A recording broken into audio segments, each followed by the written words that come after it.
Yesterday afternoon, the Amazon felt like an oven. Tonight, cold rain is blowing beneath the roof, the fire is weakening, and a child beside you is shivering. 54 degrees Fahrenheit may sound harmless, but you are wet. The shelter was designed to release heat, and the forest has provided no warning label. This is the Amazon's coldest season, or more accurately, its coldest interruption. Most of the rainforest remains warm throughout the year, and hundreds of indigenous peoples experience different local climates. But parts of the southern and western Amazon can be struck by a phenomenon called friagem. It begins when cold, dry air from far southern South America travels northward along the eastern side of the Andes. Clouds, drizzle, or rain may arrive before temperatures remain unusually low for several days. Recorded events in southwestern Amazonia have pushed nighttime temperatures toward 12 or 13 degrees Celsius, around 54 degrees Fahrenheit. There is no snow. Yet cold does not need ice to become dangerous. Water pulls heat from skin far faster than dry air. Wind strips away the thin, warm layer surrounding the body. A person soaked by rain can develop dangerous cold stress, even when the temperature remains well above freezing. Babies and small children lose heat especially quickly. Older people, and anyone already exhausted or underfed, may struggle to replace the warmth their body is losing. For communities whose houses, clothing, and daily rhythms are designed for tropical heat, friagem reverses the normal survival problem. Most days the goal is releasing heat. Now the goal is trapping it. The first defense is not strength. It is recognizing the change before darkness arrives. A cold front announces itself through shifting wind, falling temperature, changing clouds, and rain moving across the canopy. Dry firewood can be carried beneath the roof. Glowing embers can be protected from spray. Loose palm panels can be repaired, and woven mats can be positioned where the wind enters most strongly. Hammocks and sleeping platforms can be moved away from exposed edges. Survival means noticing when the forest no longer feels normal.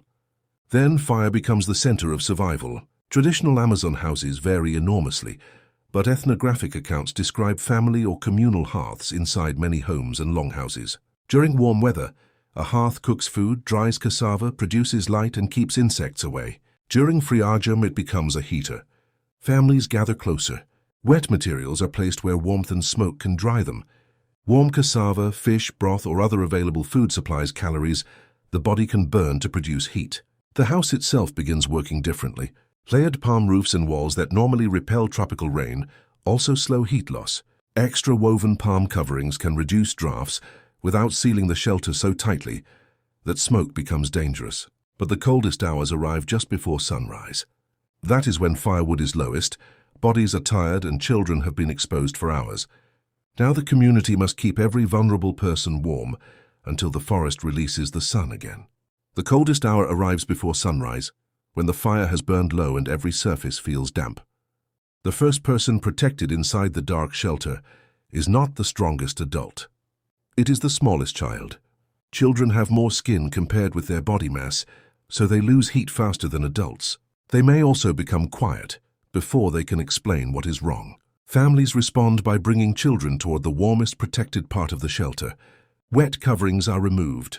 Dry woven cloth, bark material, plant fiber mats, or other available coverings can be layered around the body, depending on local tradition. Adults sit close enough to share warmth, while keeping children safely away from sparks and thick smoke. The goal is not comfort. It is stopping heat loss before shivering becomes exhaustion. Then someone feeds the hearth. A survival fire during friagem does not need to become a giant flame. A large fire consumes fuel quickly, throws dangerous sparks toward a palm roof, and can fill an enclosed shelter with smoke. What matters is steady heat. Thicker pieces of wood preserve coals. Smaller dry pieces restore flame.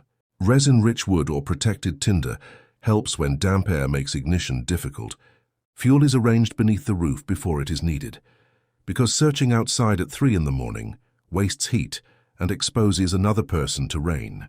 Ethnographic accounts describe hearths near sleeping and working spaces inside Amazonian homes. But fire placement requires constant attention. Hammocks must remain far enough from flame to avoid burning, while smoke still needs a path out through the structure. This balance explains why people do not simply close every opening. Blocking wind preserves warmth. Blocking all ventilation can make the shelter dangerous. So woven palm panels are concentrated on the side receiving the coldest wind. Families create a smaller protected zone inside a larger open house. Hammocks move inward. People sleep closer together.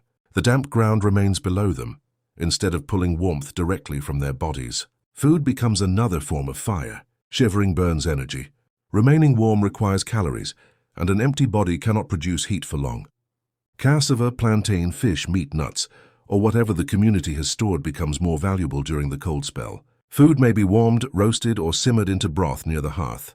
Warm liquid adds heat and replaces water lost while breathing and working. Starchy food provides quick fuel. Fat provides dense energy.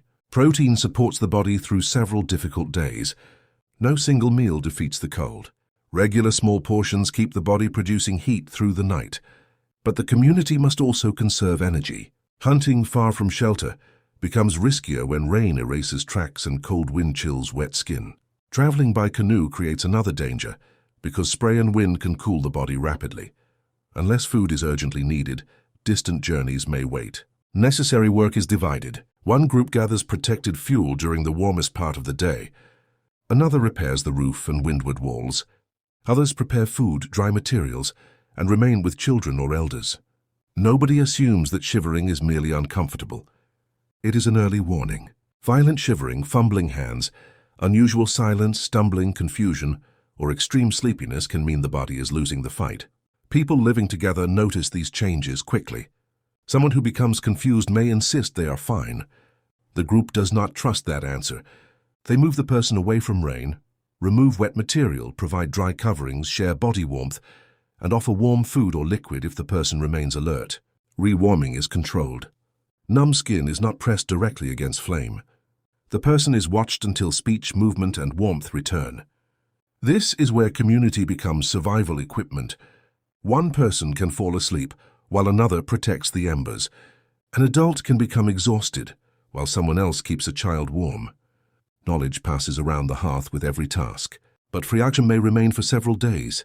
By the second morning, the easiest wood is wet, stored food is shrinking, and normal hunting or fishing patterns have changed. Surviving one cold night is only the first test. The next challenge is keeping the entire community supplied until tropical heat finally returns. By the second day, survival becomes a battle against depletion. Every journey into cold rain spends energy the body needs for warmth, so the community changes its rhythm. Essential work happens during the warmest hours. Fuel is collected from protected places and carried beneath the roof. Children, elders, and weakened adults remain near the hearth. Meals are shared so nobody faces another night hungry. The fire is never allowed to disappear completely. When flames shrink, glowing coals remain beneath ash, ready to wake when dry tinder arrives. This conserves fuel and avoids rebuilding fire in soaked conditions. The shelter is checked repeatedly. One loose roof leaf can create a leak. A leak creates wet bedding. Wet bedding steals heat from sleeping bodies for hours. Then the friagem begins weakening. The southern wind slows. Rain softens. Insects return. Sunlight reaches the roof, and the forest begins releasing heat again. But the work continues. Hammocks, mats, tinder, and firewood must be dried. The community remembers which wall leaked, which fire lasted longest, and who became cold first. That memory prepares everyone for the next event. So how do people survive the Amazon rainforest's coldest season? Not through bodies magically immune to cold.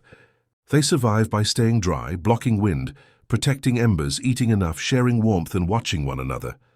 The house slows the wind. The hearth replaces lost heat. Food fuels the body. Knowledge predicts danger. Community protects those who cannot protect themselves. To someone inside a heated room, an Amazon cold snap may sound mild.